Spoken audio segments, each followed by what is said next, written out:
ওই যে বললাম সঠিক ব্যক্তি এবং সঠিক নেতৃত্ব দরকার। প্রিয় ভাই বোনেরা, আমাদের সামনে আমরা যদি দেখি নিকট অতীতে দেশনেত্রী খালেদা জিয়া যখন দেশ পরিচালনার দায়িত্বে ছিলেন, শহীদ রাষ্ট্রপতি জিয়াউর রহমান এই যে আসার সময় দেখলাম যে বড় ধানের প্রস্তুতি চলছে। শহীদ জিয়া এই দেশের শাসনভার গ্রহণ করার আগে এখানে বড় ধান হতো? মুরব্বীরা আছে জানবেন, ইয়াং ছেলে পেলে যারা আছে তোমরা হয়তো জানবে না, কিন্তু মুরব্বীরা জানে হতো না। এটি শহীদ জিয়ার অবদান, অর্থাৎ ফসল, বাড়তি ফসল শুরু হয়েছে। প্রিয় ভাই বোনরা, একইভাবে যদি আমরা দেখি তাহলে আমরা দেখব যে দেশনেত্রী খালেদা জিয়া যখন দেশ পরিচালনা করেছেন সেই সময় আমরা দেখেছি যে এই অঞ্চলের সবচাইতে বেশি সংখ্যক মানুষ দারিদ্র সীমা থেকে বেরিয়ে এসেছিল।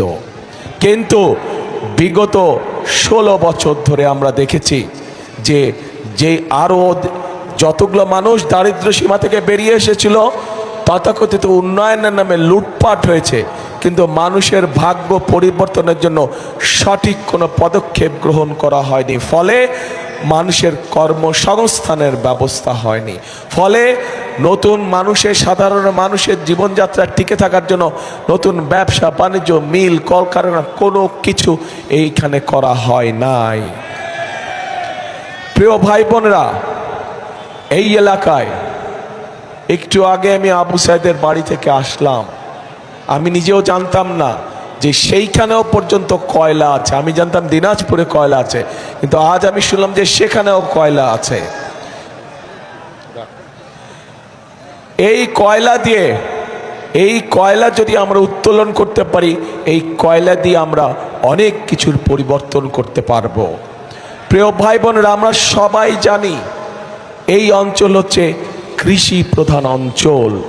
এই দেশের এই এলাকার মানুষ, ম্যাক্সিমাম মানুষ কৃষি কাজের সাথে জড়িত, এবং সেজন্যই আমরা দেখেছি যে বিগত 16 বছর যাবৎ সমাজের সব শ্রেণী পেশার মানুষের সাথে সাথে আমাদের কৃষক ভাইরাও কিভাবে অত্যাচার নির্যাতনের শিকার হয়েছে, কিভাবে কৃষিজাত পণ্যদ্রব্যের দাম মূল্য বৃদ্ধি হওয়ার ফলে কৃষকদেরকে বিভিন্ন সময় কষ্টের সম্মুখীন হতে হয়েছে।